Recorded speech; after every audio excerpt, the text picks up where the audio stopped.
श्री भगवान कह रहे हैं, जो मेरे नाम का निरंतर जप करता है, मेरे रूप का ध्यान करता है, मेरी लीलाओं का गायन और श्रवण करता है, मेरे धाम और का वास और आश्रय लेता है, मेरा स्मरण करता है, मेरा कीर्तन करता है, मेरे नाम का जप अनुष्ठान करता है, उससे पवित्र त्रिभुवन में कोई नहीं है। कहीं भागने की जरूरत नहीं। कबीरदास जी ने यही नाम की जय घोष करके कहा था, यदि काशी में मरने से सबको मोक्ष मिलता है तो मैं नहीं मरूंगा काशी में, मगहर की पार्टी में मरूंगा। राम राम जीवन भर जपा है तो मैं अन्य किसी प्रभाव से मुक्त होना नहीं चाहता, मैं उसी नाम से मुक्त होऊंगा।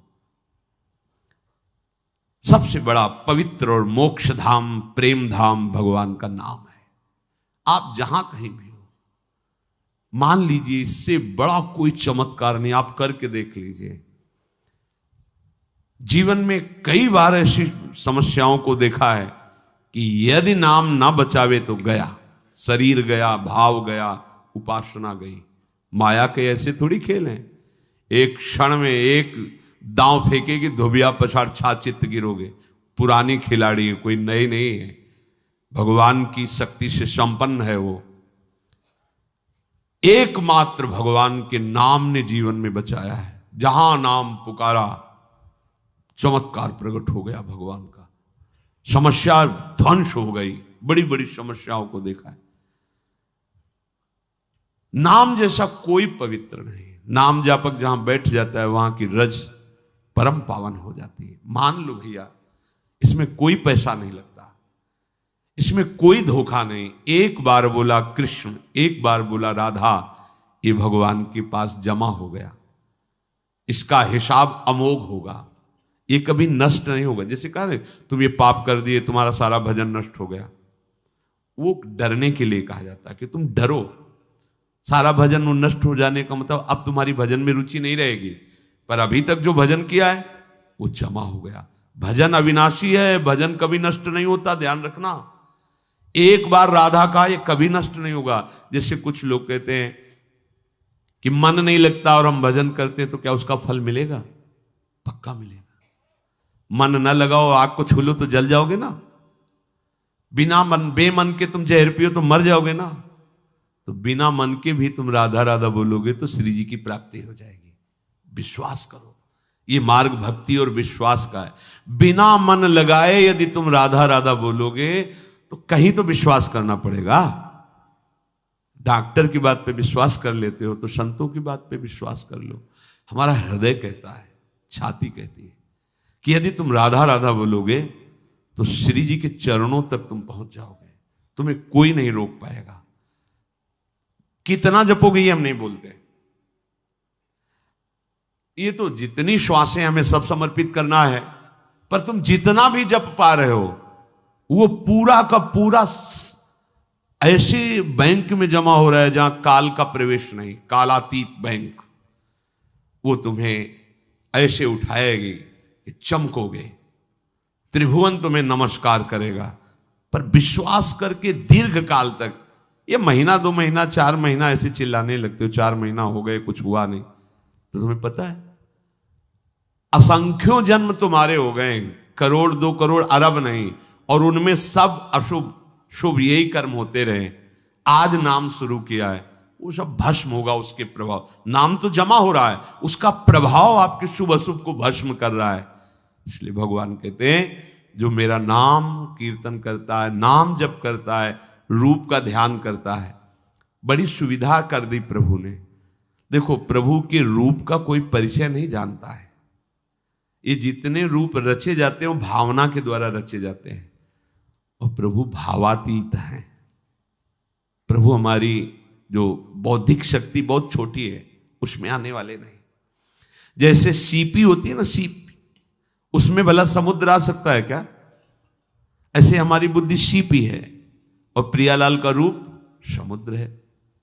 ध्रुवदास जी कहते हैं कि कोटि कोटि रसना जो रोम रोम प्रति होए तो प्यारी जू के रूप को न प्रमाण कहो जाते हैं। अति ही अगाध सिंधु पार नहीं पावे को, थोड़ी बुद्धि सीप मांझ कैसे के समाज। ये रूप सिंधु अगाध प्यारी जू का हमारी बुद्धि कैसी सीप जैसी कैसे आ सकती है।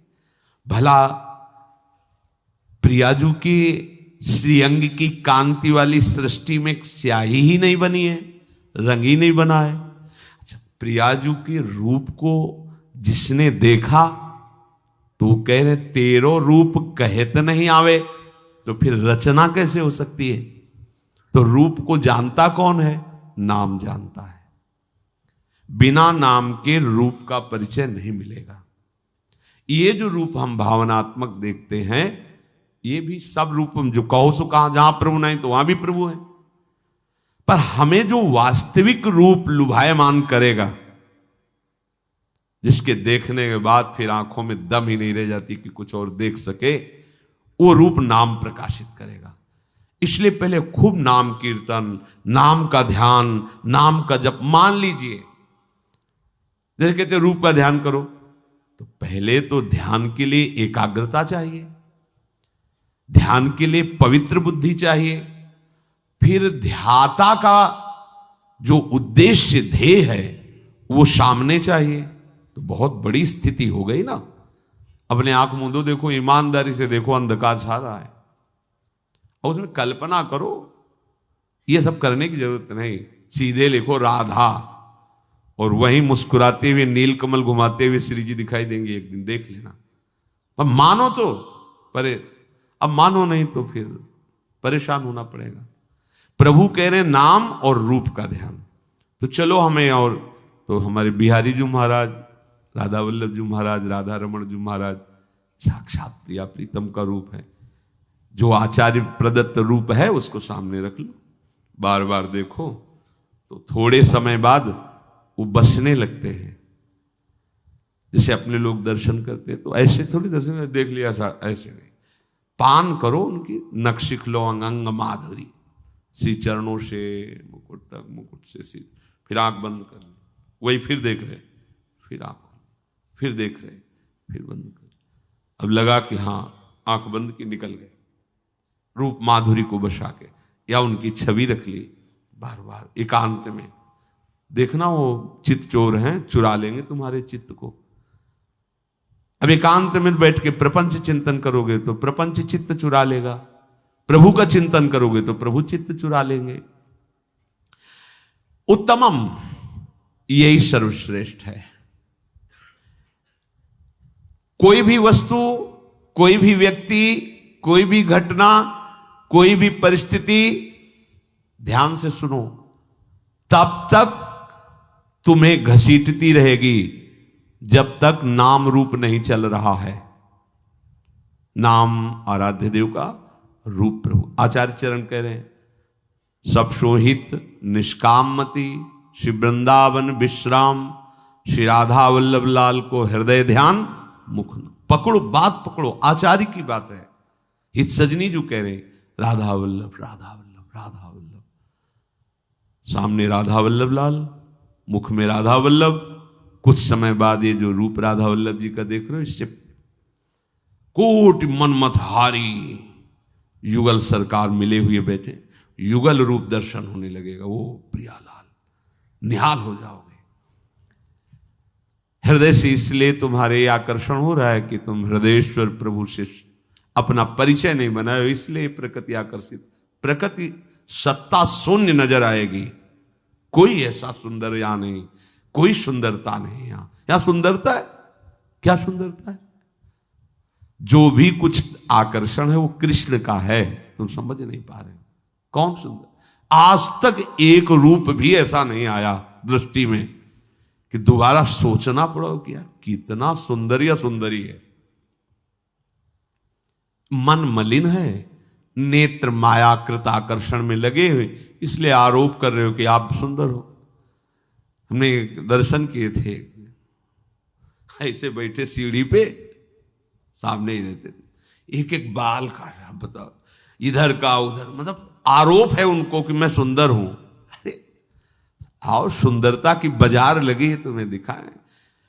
दासी की सुंदरता देखकर करोड़ लक्ष्मी मूर्छित हो गई। अभी तो सुंदरता की दास की बात ही नहीं कह रहे। लक्ष्मी कोटि विलक्ष लक्षण लसल लीला किशोरी सतई। करोड़ लक्ष्मियां आश्चर्यचकित हो जाएं, ऐसी हमारी स्वामी जी की दासियां सुंदर है। फिर मधुरात जो महान सौंदर्य समुद्र लाल जो लुभायमान उन प्यारी जी के रूप को कौन बताए। मधुराधिपति अखिलम मधुरम, जिनका सब कुछ मधुर है, वो प्रभु श्री स्वामिनी जी के। हाँ, तू मुख चंद्र चकोरे नैना, राधे तू मुख चंद्र चकोरे नैना। अति आरती अनुरागी लंपट, भूल गई गति पलहू लगे ना, लालजू महाराज के लिए। हर बरात मिलवे को निश दिन मिले ही रहत, मनो कबहू मिले ना। ऐसा तो सौंदर्य प्यार किसको देखना चाहते हो। कोई व्यक्ति यदि तुम्हें लुभायमान कर रहा है तो तुम भगवत विमुख हो। इसलिए कोई वस्तु तुम्हें प्रिय लग रही, लुभायमान कर रही, उसका कारण है भजन नहीं है तुम्हारे अंदर। कोई घटना तुम्हें विक्षिप्त कर रही है, इसका मतलब भजन नहीं। कोई परिस्थिति तुम्हें प्रभावित कर रही, इसका मतलब हरि भरोसा नहीं। कोई भी वस्तु, व्यक्ति, स्थान, घटना, परिस्थिति तुम्हें प्रभावित नहीं कर सकती। मुस्कुरा के निकलोगे, ये हरि शरणागत का बल होता है। ये हरि शरणागत का बल होता है।